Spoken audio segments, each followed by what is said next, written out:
22 अप्रैल 2025 को लश्कर ए तैयबा से संबंधित पाकिस्तानी और पाकिस्तान प्रशिक्षित आतंकवादियों ने भारत में जम्मू और कश्मीर के पहलगाम में भारतीय पर्यटकों पर बर्बरतापूर्ण हमला किया।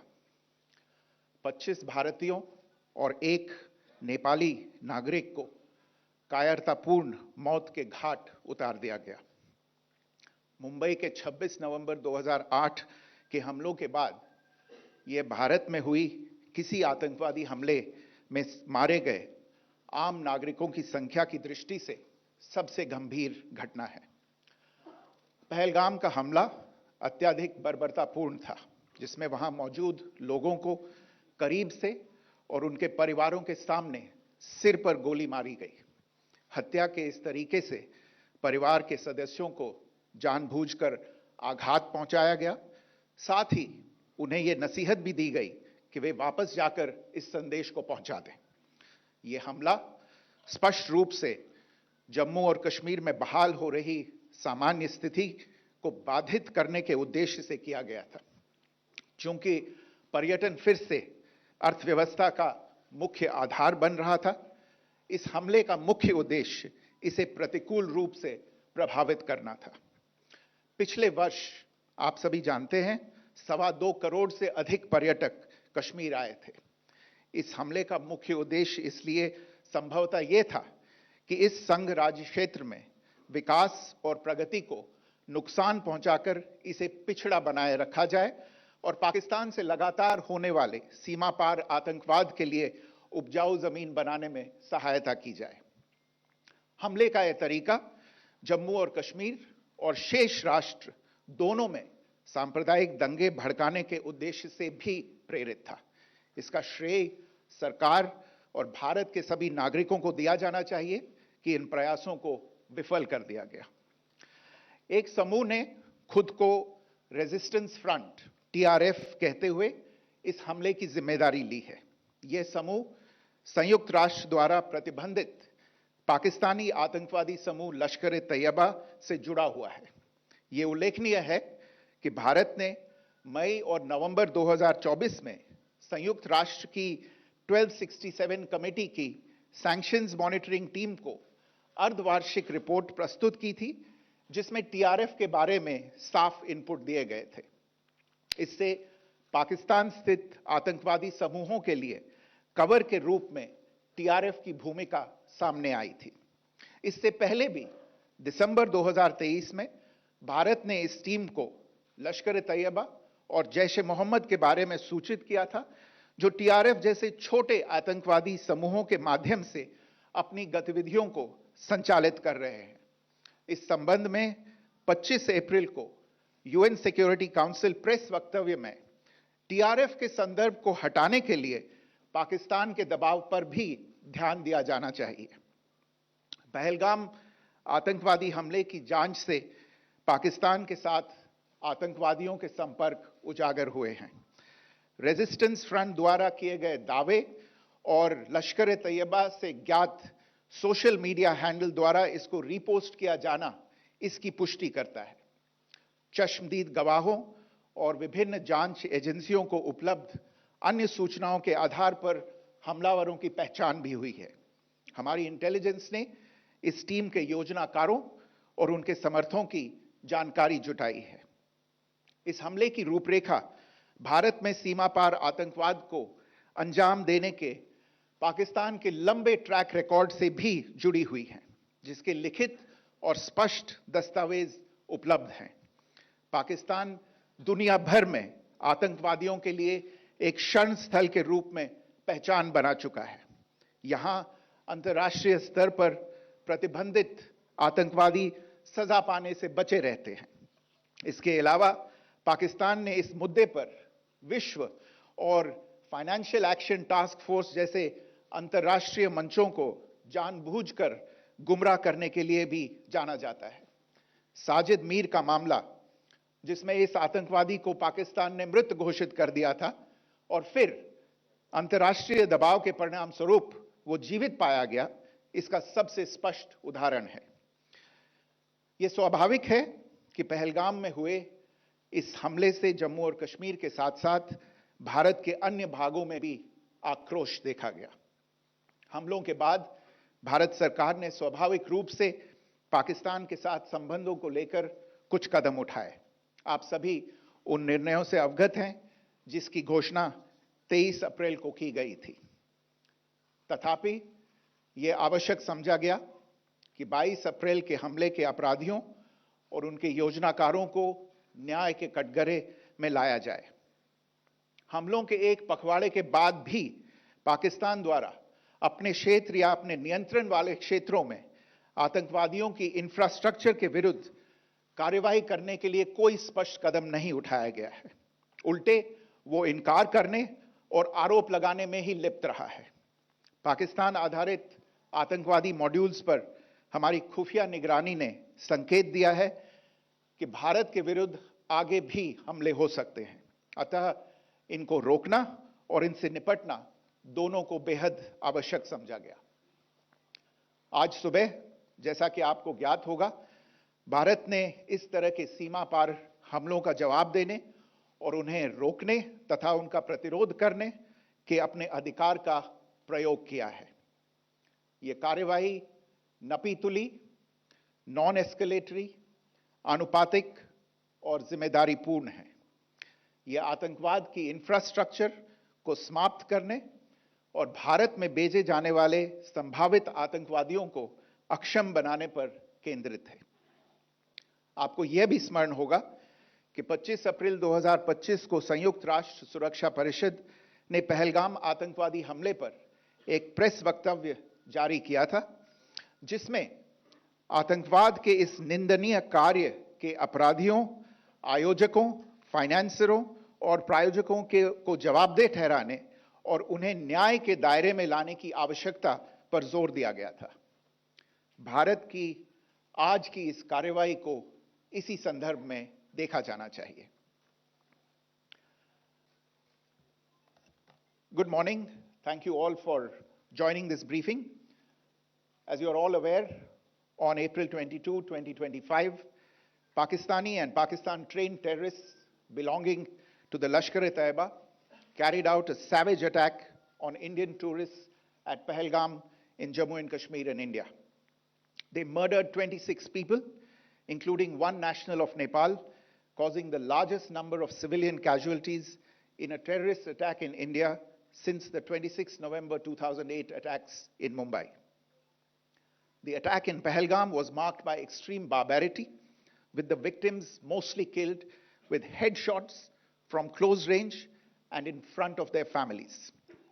Family members were deliberately traumatized through the manner of the killing, accompanied by the exhortation that they should take back the message. The attack was clearly driven by the objective of undermining the normalcy returning to Jammu and Kashmir. In particular, it was designed to impact the mainstay of the economy, tourism, with a record 23 million tourists visiting the valley last year. The calculation, presumably, was that harming growth and development in the Union Territory would help keep it backward and create fertile ground for continued cross-border terrorism from Pakistan. The manner of the attack was also driven by an objective of provoking communal discord, both in Jammu and Kashmir and the rest of the nation. It is to the credit of the government and the people of India that these designs were foiled.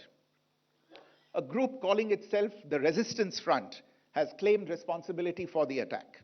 This group is a front for the UN-proscribed Pakistani terrorist group Lashkar-e-Taiba. It is notable that India had given inputs about the TRF in the half-yearly report to the monitoring team of the UN's 1267 Sanctions Committee in May and November 2024, bringing out its role as a cover for Pakistan-based terrorist groups. Earlier too, in December 2023, India had informed the monitoring team about Lashkar and Jaish-e-Mohammed operating through small terror groups such as the TRF. Pakistan's pressure to remove references to TRF in the April 25 UN Security Council press statement is notable in this regard. Investigations into the Pahalgam terror attack have brought out the communication notes of terrorists in and to Pakistan, the claims made by the resistance front and their reposting by known social media handles of the Lashkar-e-Taiba speak for themselves. Identification of the attackers based on eyewitness accounts as well as other information available to law enforcement agencies has also progressed. Our intelligence has developed an accurate picture of the planners and backers of this team. The features of this attack also tie in with Pakistan's long track record of perpetrating cross-border terrorism in India, which is well documented and beyond question. Pakistan also has a well-deserved reputation as a haven for terrorists from around the world, with internationally proscribed terrorists enjoying impunity there. In addition, Pakistan has been known to willfully mislead the world and international forums, such as the Financial Action Task Force, on this issue. The Sajid Mir case, in which this terrorist was declared dead and then, in response to international pressure, brought back to life, found alive and arrested, is the most glaring example. The latest attack in Pahalgam has understandably generated deep anger in Jammu and Kashmir and in other parts of India. Following the attacks, the Government of India naturally responded with a set of initial measures relating to our engagement with Pakistan. You're all aware of the decisions that were announced on the 23rd of April. However, it was deemed essential that the perpetrators and planners of the 22nd April attack be brought to justice. Despite a fortnight having passed since the attacks, there has been no demonstrable step from Pakistan to take action against the terrorist infrastructure on its territory or on territory under its control. Instead, all it has indulged in are denials and allegations. Our intelligence monitoring of Pakistan-based terrorist modules indicated that further attacks against India were impending. There was thus a compulsion both to deter and to preempt. Earlier this morning, as you would be aware, India exercised its right to respond and preempt as well as deter more such cross-border attacks. These actions were measured, non-escalatory, proportionate, and responsible. They focused on dismantling the terrorist infrastructure and disabling terrorists likely to be sent across to India. You would also recall that the Security Council on 25th April 2025 had issued a press statement on the Pahalgam terror attack, underlining, and I quote, the need to hold perpetrators, organizers, financiers, and sponsors of this reprehensible act of terrorism accountable and bring them to justice, unquote. India's latest actions should be seen in this context. Joining me for this briefing on our actions earlier this morning are Colonel Sophia Qureshi and Wing Commander Vyomika Singh. I will request them to share some details regarding Operation Sindoor with all of you.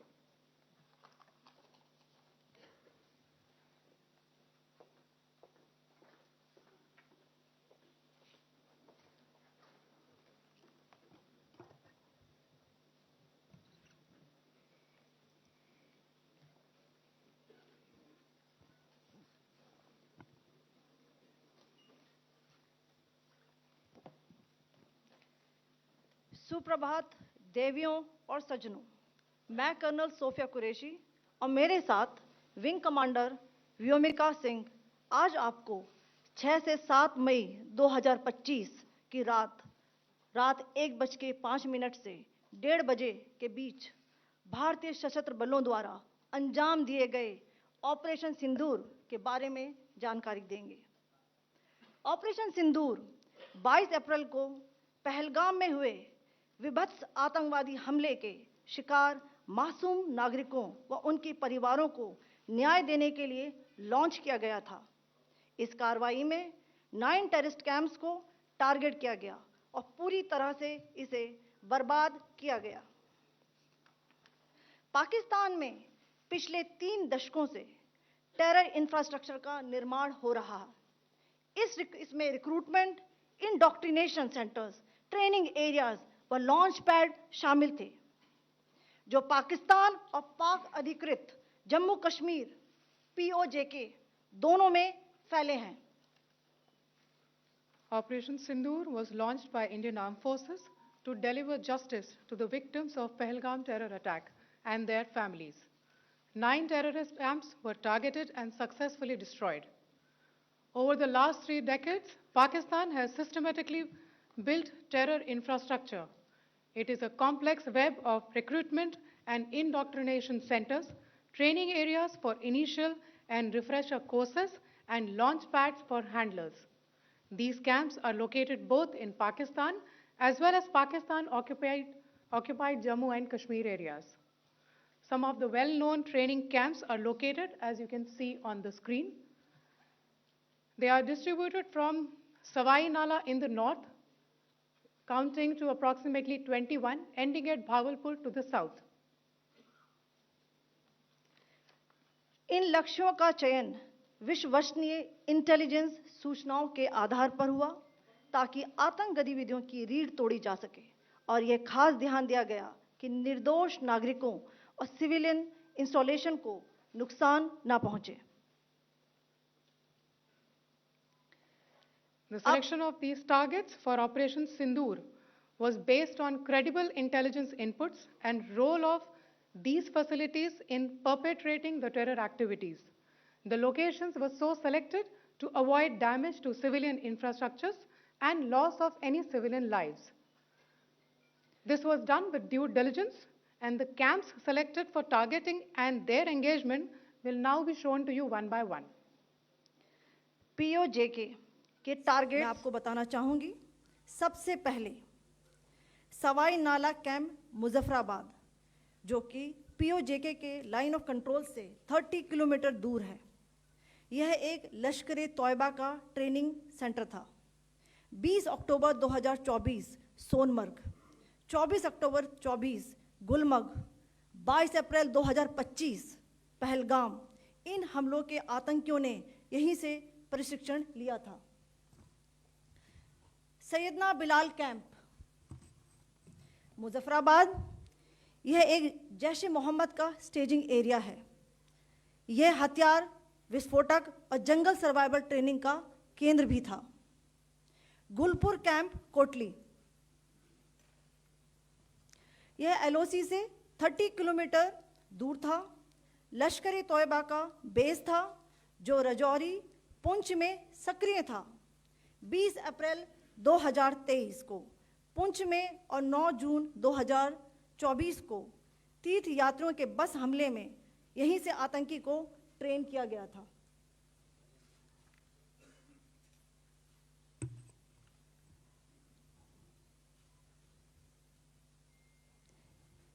Barnala camp बिंबर, ये LOC से 9 kilometre दूर है। यहाँ पर हथियार, handling, IED व जंगल survival का प्रशिक्षण केंद्र था। अब्बास कैंप कोटली,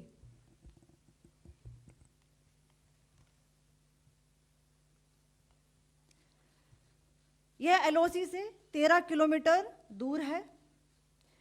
लश्कर ए तोयबा का फिदाइन यहाँ तैयार होता था। इसकी कैपेसिटी 15 टेररिस्ट को ट्रेन करने की थी।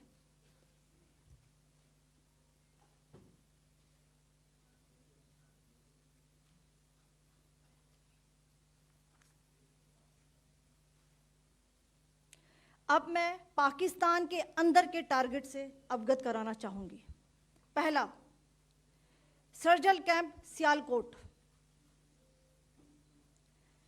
यह अंतर्राष्ट्रीय सीमा से 6 किलोमीटर की दूरी पर है, सांबा कठुआ के सामने।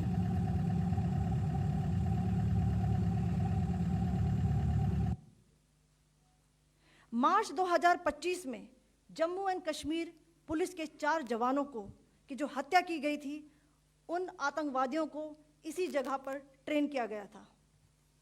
दूसरा, महमूना जाया कैंप सियालकोट, यह 18 से 12 किलोमीटर IB से दूर था। हिजबुल मुजाहिदीन का बहुत बड़ा कैंप था। यह कठुआ जम्मू क्षेत्र में आतंक फैलाने का नियंत्रण केंद्र था। पठानकोट एयरफोर्स बेस पर किया गया हमला भी इसी कैंप से प्लान और डायरेक्ट किया गया था। मरकज ताइबा मुरीद के, यह आईबी से 18 से 25 किलोमीटर दूरी पर है। 2008 के मुंबई हमले के आतंकी भी यहीं से प्रशिक्षित हुए थे। अजमल कसब व डेविड हेडली भी यहां ट्रेन हुए थे।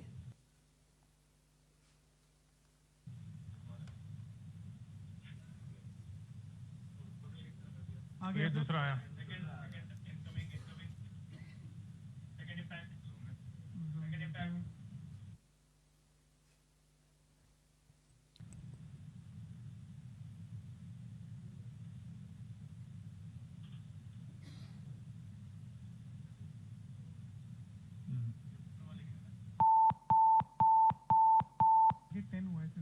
टारगेट 10 हुआ, एंक्लोजर सेम ही है। 7 it is hit the target. हाँ हाँ।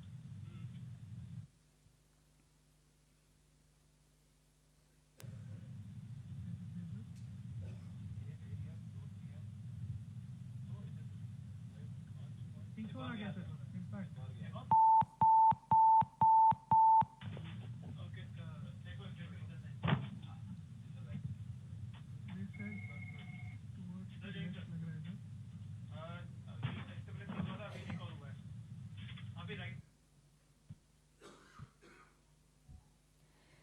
मरकज सुभान अल्लाह भावलपुर, यह इंटरनेशनल बाउंड्री से 100 किलोमीटर दूर है। जैश ए मोहम्मद का मुख्यालय था। यहाँ पर रिक्रूटमेंट, ट्रेनिंग व इंडोक्ट्रिनेशन का केंद्र भी था। शीर्ष आतंकी अक्सर यहाँ आते थे। मैं आप सबको बताना चाहती हूँ कि किसी भी सैन्य ठिकाने का निशाना नहीं बनाया गया और अभी तक किसी तरह की नागरिक क्षति की रिपोर्ट नहीं है। धन्यवाद। जय Hind. The strike on the terror camps were undertaken through precision capability, as shown to you. A niche technology weapons with careful selection of warheads was ensured so that there will be no collateral damage. The point of impact in each of the target was a specific building or a group of buildings. All the targets were neutralized with clinical efficiency, and the results reiterate the professionalism of the Indian Armed Forces in the planning and execution of their operations. No military establishments were targeted. India has demonstrated considerable restraint in its response. However, it must be said that the Indian Armed Forces are fully prepared to respond to Pakistani misadventures, if any, that will escalate this situation. Jai Hind, and thank you very much. Ladies and gentlemen, friends in the media, I ask your indulgence today in view of the fact that this is still an evolving situation. We will therefore not be able to take questions and answers today, but we will come back for more updates and more briefings shortly. Thank you all very much for joining us this morning. Thank you. Jai Hind.